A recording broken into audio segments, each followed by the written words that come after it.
Bien-aimés frères et sœurs dans le Christ, bonjour.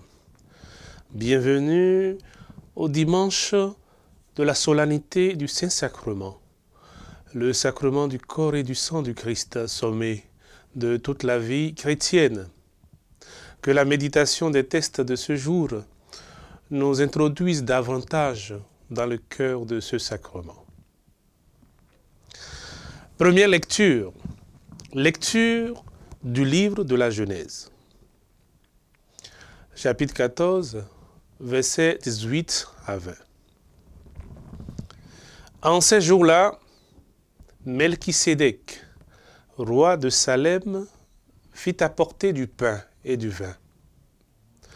Il était prêtre du Dieu Très-Haut. Il bénit Abraham en disant : « Béni soit Abraham par le Dieu Très-Haut, qui a fait le ciel et la terre.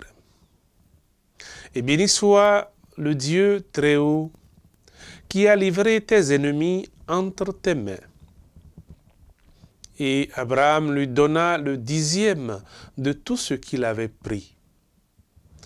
Parole du Seigneur. Abraham vient de livrer bataille pour libérer son neveu Lot, enlevé lors d'un conflit entre plusieurs rois mésopotamiens. Ce combat n'était pas de conquête, mais de justice. Il s'agissait de libérer les opprimés, de faire respecter l'ordre. Abraham, homme de paix, a dû faire la guerre. Et c'est après le combat que surgit Melchisédek. Et Melchisédek n'est pas un roi comme les autres. Il n'apparaît qu'un instant, mystérieusement, mais tout en lui rayonne. Il est roi de Salem, ce qui signifie roi de paix. Il est prêtre du Dieu Très-Haut et il offre du pain et du vin. Ce n'est pas un repas ordinaire. C'est une liturgie silencieuse, un geste de communion. Il bénit Abraham, reconnaît son combat juste et remet toute la victoire entre les mains de Dieu. Face à cela, Abraham s'incline, il donne la dîme, c'est-à-dire le 10e de tout ce qu'il avait pris, en signe de reconnaissance, en signe d'alliance et en signe de dépendance à Dieu. Frères et sœurs, 2 leçons fortes jaillissent de ce passage. Première leçon. Rechercher la paix même si elle coûte un combat.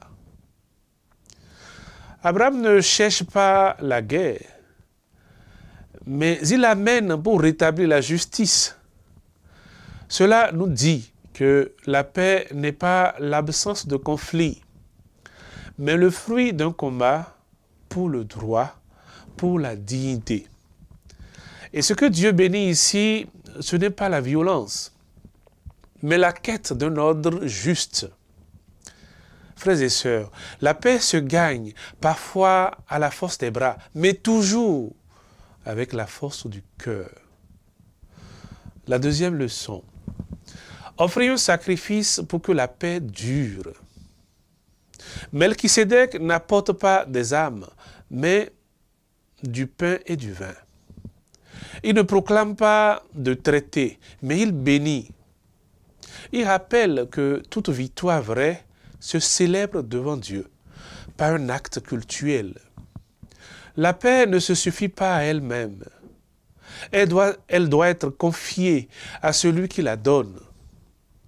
Abraham, en rendant la dîme, répond à cette liturgie par un acte d'humilité. Il reconnaît que sa force vient d'ailleurs. Frères et sœurs, et si l'Eucharistie était ce sacrifice de paix par excellence? Pain et vin, prêtre, roi, bénédiction. Ce texte annonce une autre table, celle du Christ, prêtre selon l'ordre de Melchisédek, comme fait le psaume 109-110, comme fait aussi la lettre aux Hébreux, chapitre 7.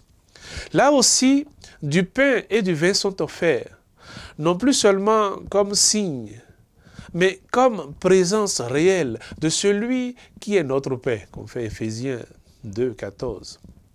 L'Eucharistie, c'est la réponse chrétienne à ce récit ancien.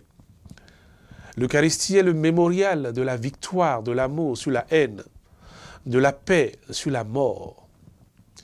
À chaque messe, nous sommes Abraham, revenant de nos luttes quotidiennes. Et c'est le Christ, nouveau Melchisédek, qui nous accueille avec le pain et le vin pour nous bénir et nous envoyer à nouveau comme artisans de paix. Frères et sœurs, la paix se cherche, la paix se gagne et surtout, la paix doit être offerte à Dieu. Psaume 109, 110. Tu es prêtre à jamais selon l'ordre de Melchisédek. Oracle du Seigneur à mon Seigneur, siège à ma droite, et je ferai de tes ennemis le marchepied de ton trône. De Sion, le Seigneur te présente le sceptre de ta force. Domine jusqu'au cœur de l'ennemi. Le jour où paraît ta puissance, tu es prince, éblouissant de sainteté. Comme la rosée qui naît de l'aurore, je t'ai engendré. Le Seigneur l'a juré dans un serment irrévocable. Tu es prêtre à jamais, selon l'ordre du roi Melchisédek. Frères et sœurs, à l'origine, ce psaume célèbre sans doute l'accession d'un roi davidique au pouvoir à Jérusalem.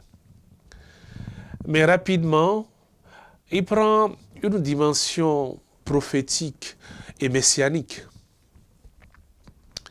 Le roi ici n'est pas seulement un souverain terrestre, il est associé à Dieu lui-même, invité à siéger à sa droite. Plus encore, il reçoit un titre extraordinaire. Tu es prêtre à jamais, selon l'ordre de Melchisédek. C'est une révolution. Un roi devient prêtre. Un chef politique est aussi médiateur spirituel. Il ne domine pas seulement les peuples, il intercède pour eux. Dans la foi chrétienne, ce psaume s'accomplit pleinement dans le Christ Jésus. Il est celui que Dieu a fait asseoir à sa droite. Qu'on fait acte 2, 34 et 35. Roi éternel, prêtre éternel, fils engendré dès l'aurore comme la rosée, pur et discret. Et son sacerdoce ne vient pas de la tribu de Lévi, mais de l'ordre mystérieux de Melchisédek. C'est-à-dire un sacerdoce éternel, universel, non hérité, mais reçu directement de Dieu. Et par le baptême, chaque chrétien est configuré à ce Christ, roi et prêtre. Nous sommes oints pour régner sur nous-mêmes, ordonnés pour offrir la paix, appelés à siéger non sur des trônes, mais dans la sainteté. Frères et sœurs, deux leçons fortes à retenir ici. Première leçon. Nous sommes tous appelés à devenir des rois prêtres. Ce psaume n'est pas réservé aux puissants. Il nous dit que la royauté spirituelle commence dans le cœur. Par le baptême, Dieu place en nous un sceptre invisible. Ce sceptre invisible, c'est la force d'aimer, de gouverner nos instincts, de servir avec justice. Être roi, frères et sœurs, c'est choisir la maîtrise sur la domination, la droiture sur la gloire. Si ton cœur est un trône, laisse y régner le bon. Que ton pouvoir soit service et ton sceptre sacrifice. Deuxième leçon. Deuxième leçon. Offrir le sacrifice de paix. Notre mission quotidienne, frères et sœurs, Ce psaume annonce un roi qui offre non pas des âmes, mais sa propre vie. Dans l'esprit du Christ, chaque baptisé devient prêtre, non pas pour brûler des holocaustes, mais pour offrir sa journée, ses choix, ses pardons, ses fatigues et ses prières. L'autel est dans le monde, à la cuisine, au bureau, dans la rue. Là où la paix est semée, là est le sacrifice. Ne laisse pas ton baptême dormir. Réveille le feu qu'il a mis en toi. Sois un prêtre dans la ville et un roi par ton pardon. Amen.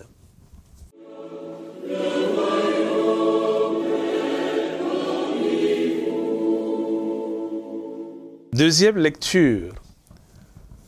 Lecture de la première lettre de Saint Paul apôtre aux Corinthiens, chapitre 11, versets 23 à 26. Frères, j'ai moi-même reçu ce qui vient du Seigneur, et je vous l'ai transmis. La nuit où il était livré, le Seigneur Jésus prit du pain. Puis, ayant rendu grâce, il le rompit et dit, « Ceci est mon corps, qui est pour vous. Faites cela en mémoire de moi. » Après le repas, il fit de même avec la coupe en disant, « Cette coupe est la nouvelle alliance en mon sang. Chaque fois que vous en boirez, faites cela en mémoire de moi. » Ainsi donc, chaque fois que vous mangez ce pain et que vous buvez cette coupe, vous proclamez la mort du Seigneur jusqu'à ce qu'il vienne. Parole du Seigneur. À Corinthe, l'église est jeune, vibrante, mais déjà blessée. Elle prie, elle chante, elle célèbre, mais elle se divise. Les chrétiens s'y rassemblent pour le repas du Seigneur. Mais ce repas tourne au scandale. Les riches arrivent les premiers, festoient sans attendre. Les pauvres, les esclaves, ceux qui n'ont que leur foi pour richesse, arrivent plus tard, affamés, humiliés. Ce n'est plus une scène, c'est un banquet mondain, déguisé en liturgie. Et Paul est bouleversé.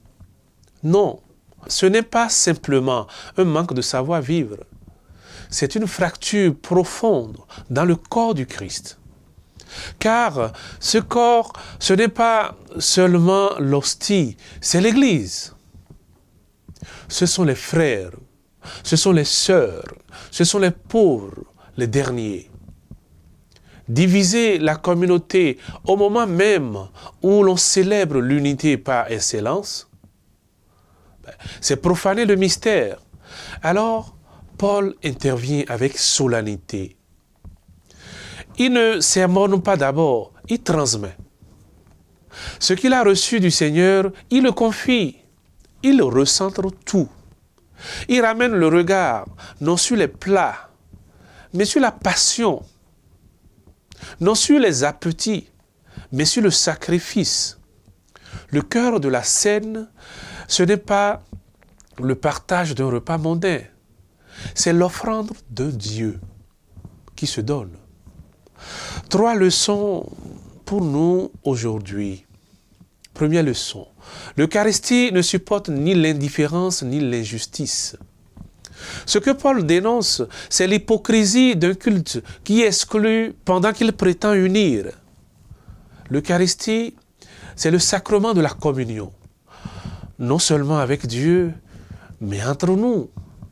Si nous communions au même Christ, alors nous devons nous accueillir mutuellement comme membres d'un même corps. Aujourd'hui encore, frères et sœurs, nous risquons de faire de nos liturgies de beaux décors, où certains restent spectateurs, où d'autres ne se sentent pas chez eux.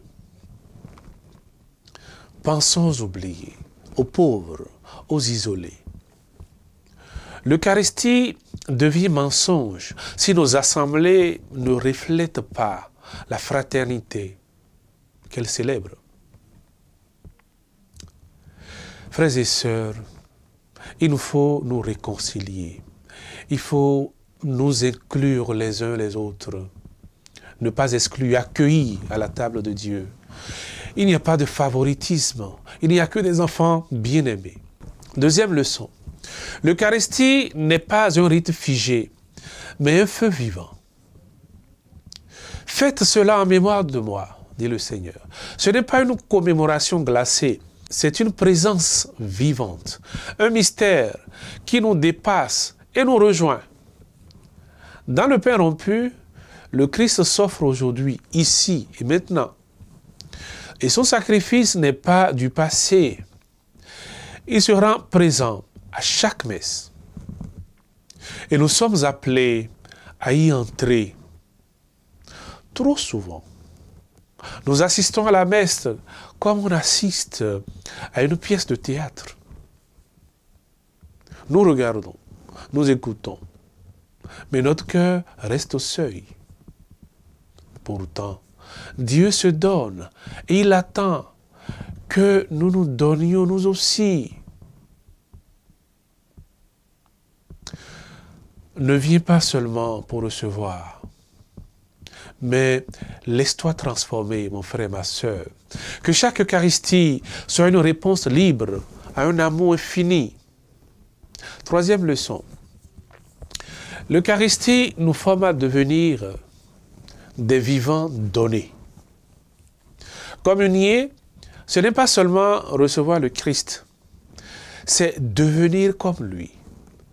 Jésus dit, « Ceci est mon corps livré pour vous. » Il ne garde rien, il se livre, il se donne. Et nous, si nous le recevons vraiment, nous devenons. Et nous devons devenir, à notre tour, pain rompu pour les autres. Un chrétien fidèle à l'Eucharistie, c'est quelqu'un qui se laisse façonner par l'amour crucifié. C'est quelqu'un qui apprend à se donner dans le pardon, dans le service, dans la fidélité au quotidien. Nous devons vivre eucharistiquement. Pas seulement 1 heure par semaine, mais chaque jour. Être là pour l'autre. Donner son temps. Offrir sa joie. Partager sa peine. Frères et sœurs, que cette parole de Paul ne nous laisse pas tranquilles. Qu'elle nous dérange, qu'elle nous bouscule. Qu'elle nous conduit au centre de notre foi. Un Dieu qui se donne, un peuple qui s'unit, un mystère qui nous dépasse et nous transforme.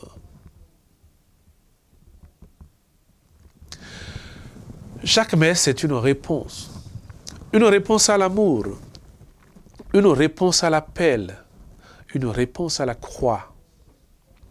Alors aujourd'hui, ne venons pas les mains fermées, ni le cœur distrait. Venons comme des mendiants de lumière, des affamés d'unité, des assoiffés d'éternité. Et laissons le Christ faire de nous son corps vivant dans le monde. Amen.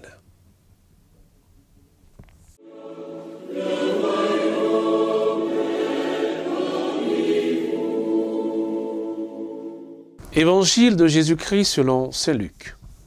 Luc chapitre 9, versets 11b à 17.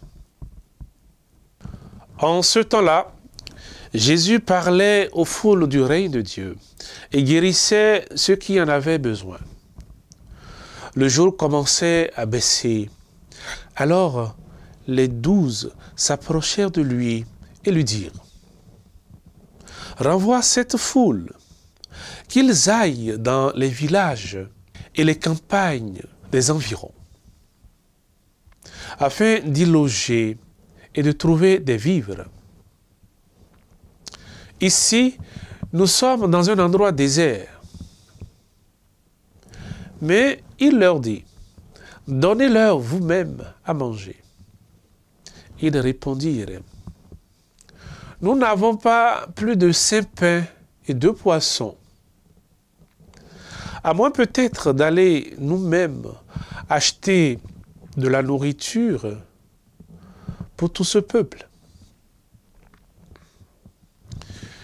Il y avait environ 5000 hommes.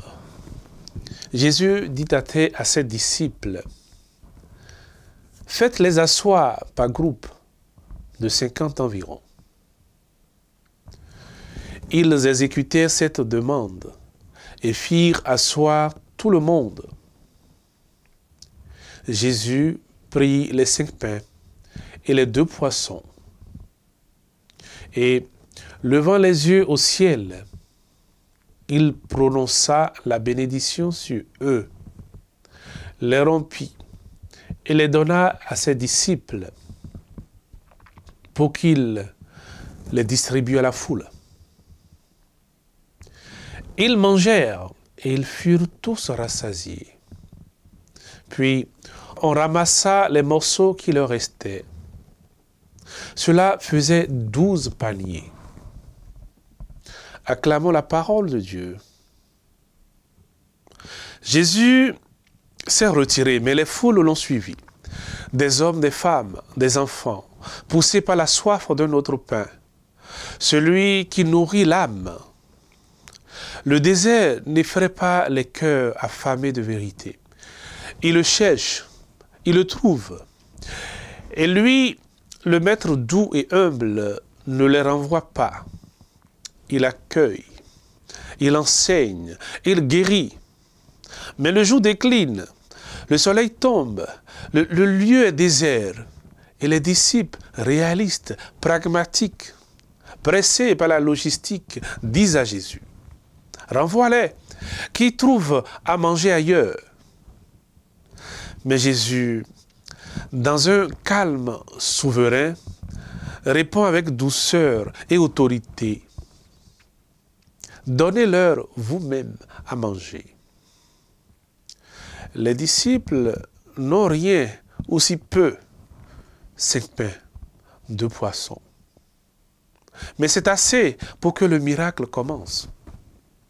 Jésus bénit, rompt, confie, et la foule est rassasiée. Et il en reste, car lorsque Dieu donne, il donne toujours en abondance. Ce n'est pas seulement un récit ancien, c'est une prophétie eucharistique, une annonce du grand festin, un miroir de nos propres fins et de nos appels à donner. 3 leçons jaillissent de ce texte pour nous aujourd'hui. Première leçon. Le Christ accueille sans calcul, sans condition. Jésus aurait pu fuir la foule. Il aurait pu se préserver. Il venait en effet de perdre Jean-Baptiste et son cœur était blessé. Mais la compassion est plus forte que la fatigue. Il voit la foule et il voit des visages, pas des masses. Et il se donne, il enseigne, il guérit. Aujourd'hui, l'Église et chacun de nous doit retrouver ce regard. Un regard qui ne juge pas avant d'aimer, qui n'évalue pas avant d'ouvrir les bras. Ne pas renvoyer, ne pas exclure, ne pas filtrer ce que Dieu attire.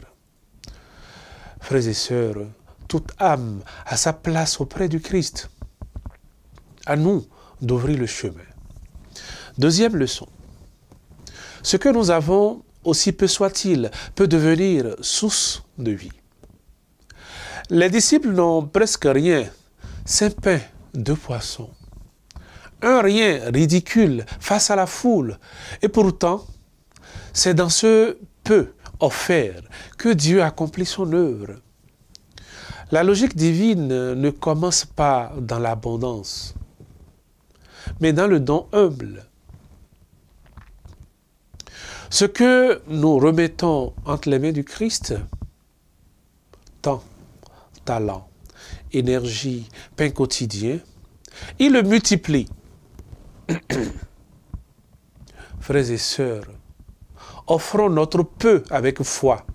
N'attendons pas d'avoir beaucoup pour donner. Dieu n'a pas besoin de notre suffisance. Il bénit notre offrande. Troisième leçon.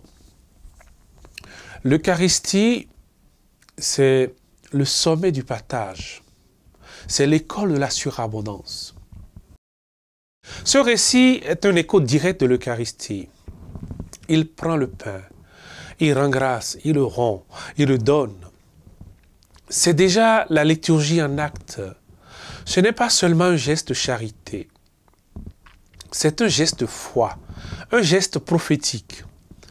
Il en reste 12 paniers, comme les 12 tribus, comme les 12 apôtres. Ce que Dieu donne ne tarit pas, il déborde. Frères et sœurs, à chaque messe, recevons ce pain vivant, non comme une habitude, mais comme un acte brûlant.